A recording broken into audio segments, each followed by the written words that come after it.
Bienvenue à cette émission Appel de l'Aurore. Mon nom est Marie-Josée Roux, vous me reconnaissez. J'ai invité pour vous cette semaine Gino Filion. Merci de ton apparition à cette émission, Gino. Depuis le temps que je t'attends, c'est la première fois. Tu as accepté gentiment de venir nous présenter quelqu'un. Oui, c'est ça. Quelqu'un qui est spécial pour toi. Oui, je serais pas venu juste pour moi, mais c'est parce qu'elle existe que je suis là. Parce qu'elle est merveilleuse. Exactement. Mais d'abord, parlons de toi, Gino. Qui es-tu? Ah ben moi, je suis originaire de Thetford Mines, donc pas si loin de Victoriaville. Et je suis quelqu'un qui a déménagé beaucoup à cause de mes études. Alors, j'ai étudié en musique. Oui, tu es un artiste. À l'Université Laval, Cégep Sainte-Foy, l'Université Laval à Québec. J'ai étudié à Trois-Rivières aussi, à l'UQTR. Et j'ai fini mes études en musique à Montréal, à l'Université de Montréal. Alors, j'ai étudié en guitare classique, en jazz, en musique pop, rock, un peu tous les styles. Tu sais. C'est la guitare, ton instrument. La guitare, exactement. Vraiment concentré. C'est l'instrument qui m'a toujours attiré. Et à un moment donné, dans l'exercice de ma profession, j'ai rencontré une personne avec laquelle j'ai formé un duo qui s'est appelé Le Grand Manège, suite à un concours qui avait été organisé par la radio C'est quoi FM à Montréal. Et on avait gagné ce concours-là, le prix du meilleur musicien, le prix de la meilleure chanson. Et finalement, on a fait un premier album. À cette époque-là, on a fait toutes les télés qui existaient, Sonia Benezra, Adlib, Beau et Chaud, tout ça. Et fait qu'on a connu un peu ce milieu-là, faire des entrevues de radio, donner des concerts. C'est ce que je dis, il était temps que tu viennes à mon émission. Oui, c'est ça. Toi, Gino, la vedette. Oui, c'est ça. Mais sauf qu'après avoir fait, finalement, en faisant les émissions de télévision, on s'est rendu compte que c'était plus ou moins ça qu'on aimait. On aimait la scène, donner des spectacles pour les gens, mais les émissions de télévision, c'était un peu stressant. Puis, fait que finalement, ça ne me manque pas et je ne cours pas après ça. Même si je fais un certain travail dans les médias sur YouTube. T'sais. C'est ça, parce que là, ta carrière musicale, c'est pas tellement ça qui t'anime ces jours-ci. Ouais, c'est ça. C'est que finalement, je dirais que j'ai fait un bout avec le Grand Manège. Après ça, je suis revenu dans ma région, à Thetford. J'ai eu la chance d'avoir des bourses du Conseil des arts, ce qui est quand même spécial. J'en ai eu 3, qui m'ont aidé à développer un répertoire instrumental à la guitare acoustique. Et pour ceux qui aiment aller sur YouTube, vous avez juste à taper mon nom, Gino Filion, avec puis 2 L. Trouver... Et finalement, il y a une 50aine d'extraits de compositions ou de pièces de guitaristes connus que j'ai mis. Et fait que c'est un peu ça. Et j'ai écrit à date peut-être 200 chansons, fait des arrangements sur des albums. Alors ça a été un peu ça. Sauf que moi, ma vie a changé, je dirais, à l'âge de 19 ans, 19 ans et demi. J'avais été invité à aller vivre un week-end sur les jeunes d'à peu près mon âge de cette époque-là. Et j'ai rencontré un prêtre que tu dois connaître, Christian Beaulieu. Bien sûr. Qui est très, très connu dans la région. Et moi, c'était la première fois de ma vie que je rencontrais un prêtre face à face, quelqu'un qui était une dizaine d'années plus vieux que moi, mais sympathique, avec lequel c'était le fun. Charismatique. Hein? Oui, il y avait un charisme de rencontre.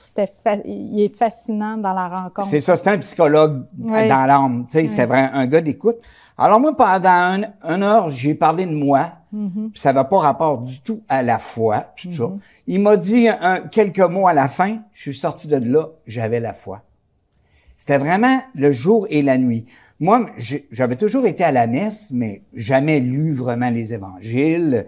Je comprenais rien des homélies, tout ça. Mais en sortant de là, ça a été vraiment comme une épiphanie, une manifestation extraordinaire. Tu sais, qui t'arrive, puis que il y a avant et après. Et autant ma mère m'agaçait, me tannait avec Jésus, autant là, pouvait m'en parler puis me proposer des livres, tout ça. T'étais éveillé, t'étais ouvert. Ben c'est ça un peu l'éveil spirituel, parce que je peux pas dire que j'étais converti encore. Ça a pris bien du temps avant que je me convertisse. L'es-tu? Un bout de fait. Parce que conversion, c'est vraiment changer des choses. Mais c'est toujours en évolution. De notre pensée, oui. de notre façon d'agir, tout ça. Puis, des fois, on n'est pas éclairé. Dieu permet qu'on ne soit pas éclairé tout de suite sur tout. Instantanément. Parce qu'on se découragerait.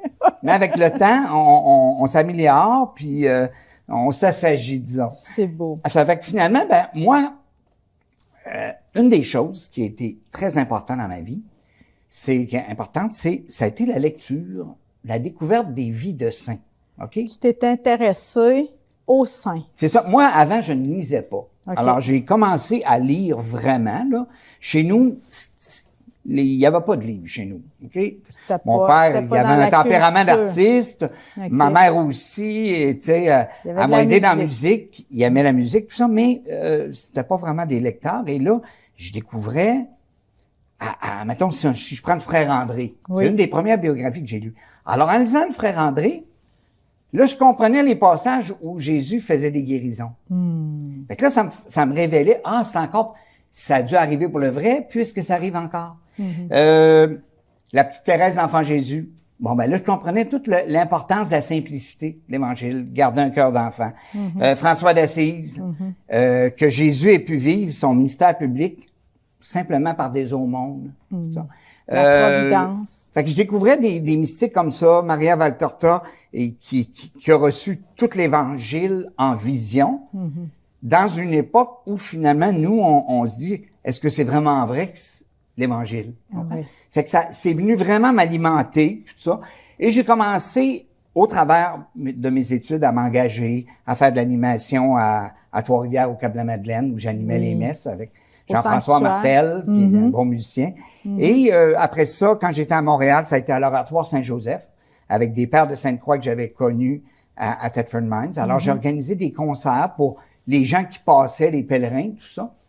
Et suite à ça, je suis devenu responsable d'un organisme qui existait déjà, Kehelata, qui avait été fondé par des jeunes de la communauté du désert. Et ces jeunes-là étaient rendus à Montréal et j'ai pris comme la relève. On est en 1987. Alors, depuis ce temps-là, je m'occupe de Kehelata. Kehelata. C'est ça, fait qu'à travers Kehelata, on a donné des centaines et des centaines de spectacles dans les écoles pour les étudiants du cégep et du niveau secondaire. À part ça, j'ai développé avec le temps un site internet qui s'appelle unfeusurlaterre.org, avec lequel je filme moi-même des homélies d'un prêtre que j'aime beaucoup, Pierre Desroches. Tu es présent dans les médias sociaux par ce site-là et YouTube sur lequel toutes les vidéos que je publie. Alors des fois je fais des montages aussi de vieux vidéos sur des vies de saints. Alors comme résultat, à date on approche 9 millions de visionnements. Quand même, mais ça fait des années que tu fais ça. C'est la 13e année. 13e année qu'on fait ça. Fait que Gino, aujourd'hui, tu es ici pour nous parler d'une personne en particulier. Exactement. Tu as trouvé en Marie-Louise Brault quelqu'un d'exceptionnel, une femme québécoise. Tu veux nous la présenter, nous en parler? Oui, c'est ça. Finalement, Marie-Louise, j'avais lu sa vie il y a peut-être presque entre 25 et 30 ans. Okay? J'avais acheté ce livre-là ici qui était en vente à l'époque. On voit ici 9e mille. Alors, c'est quand même un livre qui a été publié en 1941 par un prêtre sulpicien qui l'a connu 8 ans avant qu'elle décède et qui a écrit... cru bon de mettre sa vie par écrit parce qu'elle est quand même extraordinaire. Exactement. Extraordinaire dans le sens de hors de l'ordinaire. Exactement. Et finalement, il y a 4 ou 5 ans, j'allais dans les librairies religieuses à Montréal, puis je voyais plus le livre. Alors, d'où l'idée de dire, est-ce que c'est encore libre de droit? Est-ce qu'on pourrait pas faire de quoi? Tu as fait une recherche. C'est ça, pour voir si c'était possible. Et ça a donné ce livre-là qui est ici. Et grosso modo, ce que j'ai fait, c'est que, j'ai amélioré la couverture. Puis on a eu la chance à la dernière minute, un peu avant l'édition, que d'avoir des nouvelles photos d'archives qui étaient conservées par les Sulpiciens à Montréal. Ah bon? Alors, on a eu par le fonds Louis Bouillet l'autorisation d'utiliser. Et à l'intérieur, bon ben, ce qu'il y a il y a sa biographie, à peu près une couple de 100 pages. Et ensuite de ça, il y a 18 photos, dont des nouvelles pour ceux qui ont l'ancienne version. Des très belles photos, dont celui qui a écrit le livre. Des photos. Et ensuite, on a 80 lettres d'elle-même qu'elle a écrites à son directeur spirituel. Alors, ça donne... Qui nous parle de sa spiritualité. Et de ses expériences. Ses expériences au niveau mystique spécial. À l'endos, on a mis une photo d'elle 8-9 mois avant sa mort. Elle était de passage à Stornoway, dans l'Estrie. Fait que on trouvait que c'était une belle photo. Et juste pour te dire, comme au début, à un moment donné, Jésus lui a dit, « Ma fille bien-aimée, ce n'est pas tant ton amour qui m'a attiré vers ton cœur, mais plutôt mon propre amour.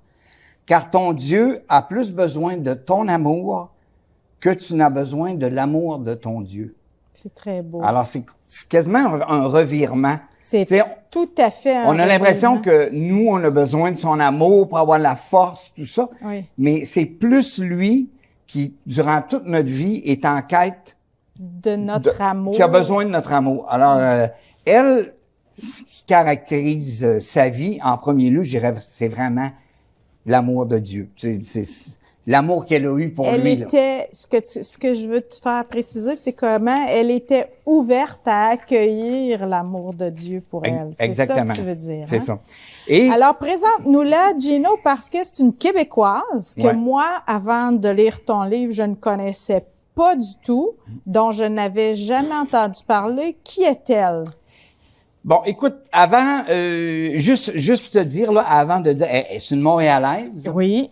Mais qui a été vraiment gratifiée de toutes sortes de dons, OK? Je vais énumérer rapidement, là. Oui. Bon, elle avait une charité hors pair. Je reviendrai, on verra le temps qu'on aura pour l'émission. Oui. Elle avait des stigmates visibles. Donc, elle portait des plaies du Christ. Alors. Les plaies de la Passion. De la Passion. Le premier qui a porté ça, c'est Saint François d'Assise, qui a eu ça il y a 800 ans. Qui a été répertorié. Et depuis, il y a eu environ 300 stigmatisés dans l'histoire. Et ici, au Québec, il y en a 3 qui sont plus connus officiellement. OK. 2 un peu moins, là, que je vais faire des recherches, mais c'est très rare. Tu sais, en 400 ans, qu'on a eu 3. Puis elle, en plus, c'est une mère de famille. Souvent, ça arrive à des religieux, des religieuses, des personnes consacrées. Mais elle, au travers de tous ses enfants, elle vivait ça. Elle a vécu des bilocations. Bilocation, c'est quoi? C'était à 2 endroits en même temps. Dieu permet ça quand c'est pour aider quelqu'un en détresse dans une situation. Alors, la personne se retrouve vraiment physiquement. Et dans le cas, par exemple, d'une femme comme Yvonne Aimée de Malétroit, qui est une grande mystique française, elle a fait 150 bilocations, dont 10 de ces bilocations. On a la preuve des gens qui l'ont vue à tel endroit, en même temps. Et d'autres qui étaient aux 2 endroits. Alors, il y a l'attestation des 2. Alors, elle a vécu ça, des bilocations. Des guérisons. Elle avait le charisme de guérison. Elle était capable de lire dans les cœurs, de connaître la vie des gens quand c'était le temps de les aider. Elle a vécu d'innombrables expériences avec le purgatoire, qu'on parle pas tellement souvent, c'est pas très populaire. Et malheureusement, parce que c'est un lieu important, elle a eu des visions du ciel, de saints, de la Vierge, de Jésus, de son ange gardien, du curé d'Ars, Marguerite Bourgeois lui a parlé, Sainte Thérèse d'Avila, Catherine de Sienne. Fait qu'elle a eu toutes sortes de visions d'extase. D'expériences mystiques. D'extase. Ouais. Elle a eu ce qu'on appelle les parfums mystiques. Alors ça se mettait à embaumer dans sa maison, là, puis les gens disaient, m'amener les religieuses avec lesquelles elle était en contact, on les appelait, hey, venez, c'est le temps. Puis là, il arrivait, puis il sentait ce parfum-là. Vous savez. Et c'est une femme qui a suscité beaucoup de conversions, ce qui est quand même pas commun, là. Mais à cause de son don de clairvoyance, là, que Dieu permettait, les gens venaient à Dieu. Et, pour conclure, elle a eu d'innombrables attaques du malin. Alors, c'est un phénomène assez spécial, comme le Padre Pio. C'est quelqu'un qui a eu même à se battre. Elle elle se faisait agresser. Et mais tout ça, si on a le temps d'en parler, disons, était permis pour des grandes conversions qui s'accomplissaient. Alors elle, pendant le temps qu'elle avait à lutter contre l'esprit malin, personnifié, ben à un moment donné, ben elle voyait, Dieu permettait de voir tout le bien que ça faisait alentour et des personnes qui revenaient à Dieu ou des âmes qui étaient au purgatoire, qui étaient libérées à travers ces souffrances. Ce qui est très particulier, Gino, dans ce que tu nous décris là, c'est qu'aujourd'hui, c'est très peu courant. Ça porte à l'étonnement. Comment peut-on rester humble quand on se sait autant aimé, choyé, choisi par Dieu, éprouvé aussi? Comment aussi peut-on garder la foi quand on est atteint dans son corps, dans son intégrité? C'est tout un mystère d'amour très particulier, une histoire d'amour très particulière qu'elle a eue avec le Seigneur. Je vais y aller un peu dans son enfance. Ça va peut-être commencer à répondre un peu ce que tu dis.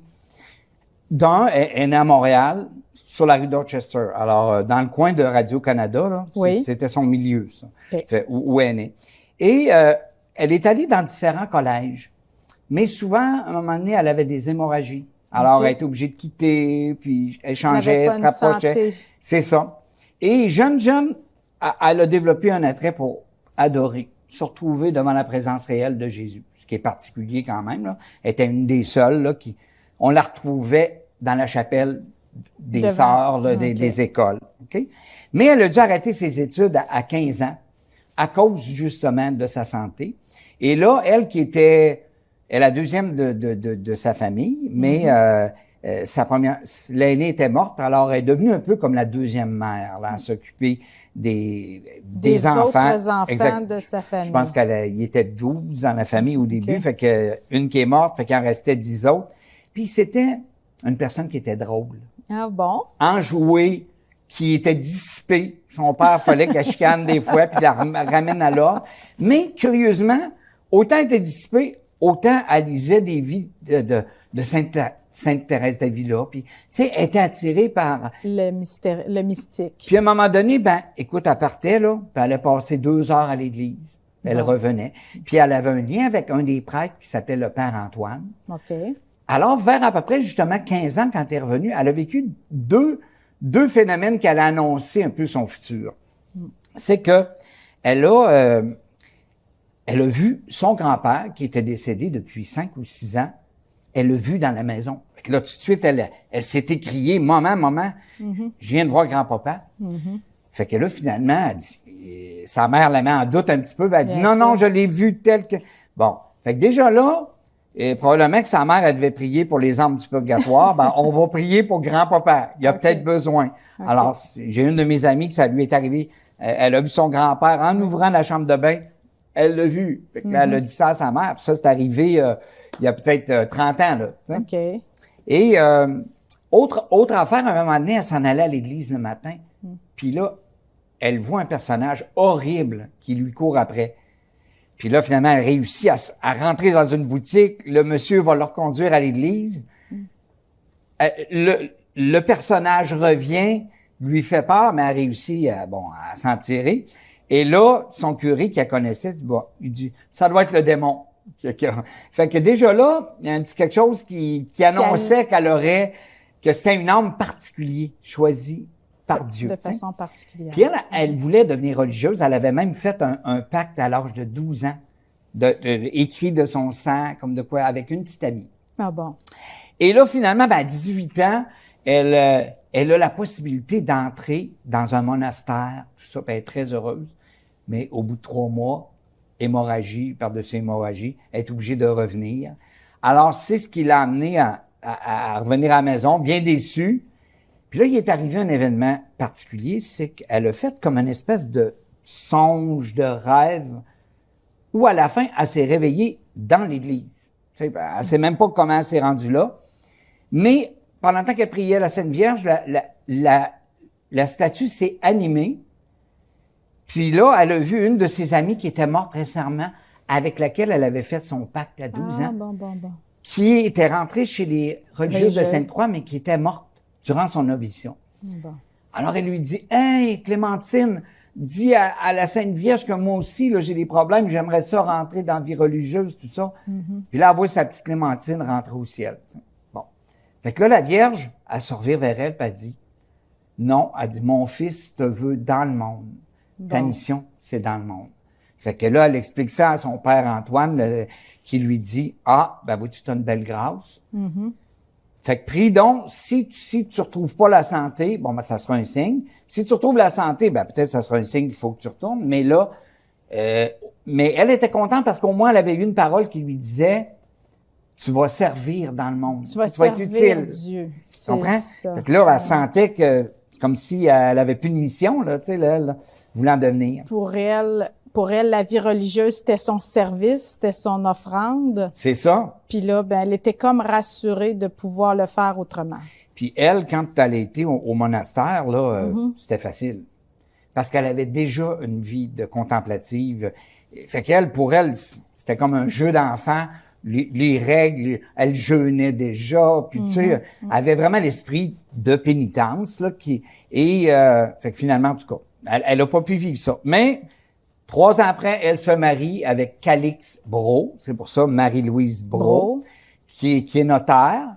Et quelques années après, ils vont aller s'installer à Pointe-Claire, où elle va vivre là toute sa vie adulte, puis elle a commencé à avoir ses enfants à Montréal. Aussi, elle est allée à Coteau-du-Lac, puis elle a terminé à Pointe-Claire. Finalement, elle a eu 11 enfants, dont 2. Quand même, pour une femme qui a pas de santé. Exactement. C'est curieux, hein? Et puis il y a 2 enfants qui sont morts en bas âge. Fait que, tu sais, ça arrivait souvent à l'époque, mais c'est quand même un deuil, là. De s'imaginer que tu as perdu 2 beaux petits-enfants que tu as portés, que tu as aimés.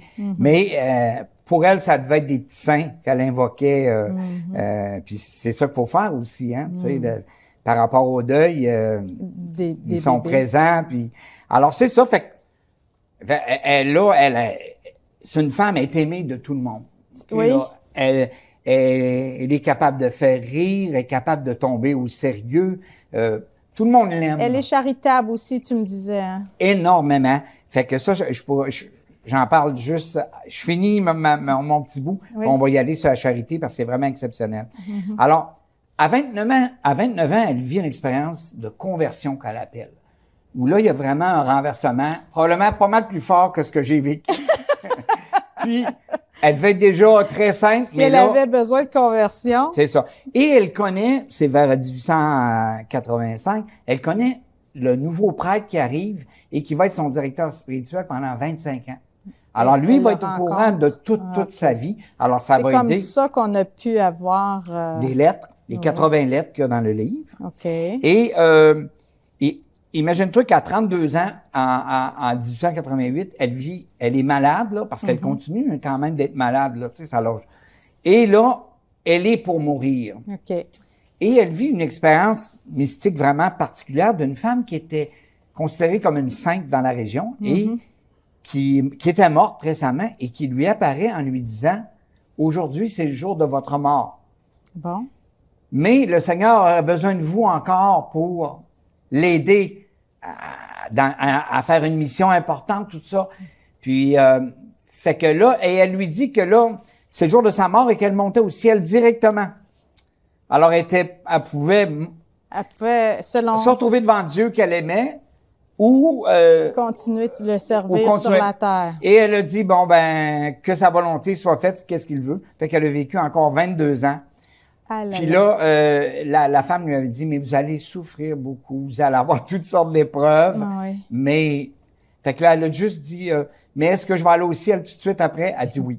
OK. Fait que finalement, elle a continué. Alors là, vers l'âge de 41 ans, elle a commencé, les attaques du démon ont commencé. Ça a duré 13 ans jusqu'à sa mort. Il y a beaucoup d'expériences qui ont été consignées par son gendre, qui lui, pendant 3 ans, vu que ses enfants disaient, il se passe des affaires bizarres dans la maison, lui, il croyait pas ça. Alors, c'est un médecin quand même. Ah bon? Il arrive, puis là, il commence à noter. Puis pendant 3 ans, il note toutes sortes d'expériences qu'on trouve là-dedans. Et il dit, au bout de 3 ans, il a arrêté. Il dit, parce que c'est un peu toujours les mêmes choses qui se passent à chaque jour. Ah bon. Alors, des bruits... c'est Gino, incroyable. Oui. il nous reste 2 minutes. 2 minutes. Bon, ben... Comment cette femme peut-elle encore parler au monde aujourd'hui? Qu'est-ce qu'elle a à nous dire, selon toi? Quel est l'essentiel de son message? Ben, en fait, moi, je dirais que c'est d'être ouvert À l'inattendu. à quand Dieu se manifeste. Parce que elle, c'est ça. Puis quand on dit notre Père, que ta volonté soit faite, c'est vraiment de dire, moi, ma vision là de la vie là, elle peut être très très limitée. Très étroite. Mais si je dis que ta volonté soit faite, alors là, ça l'ouvre. Il peut arriver n'importe quoi. C'est que elle a été comme ça et peut-être qu'on aura la chance de revenir pour parler de sa charité et de ses autres charismes. Mais alors, elle, dans le fond, cet accueil-là lui a appris, à travers l'Évangile, à travers sa prière, à aimer d'abord Dieu. Parce que quand on apprend à aimer Dieu, ça nous aide à aimer les êtres humains, et à les accepter plus tels qu'ils sont. On apprend beaucoup le pardon, tout ça. Et c'est tellement un modèle fantastique.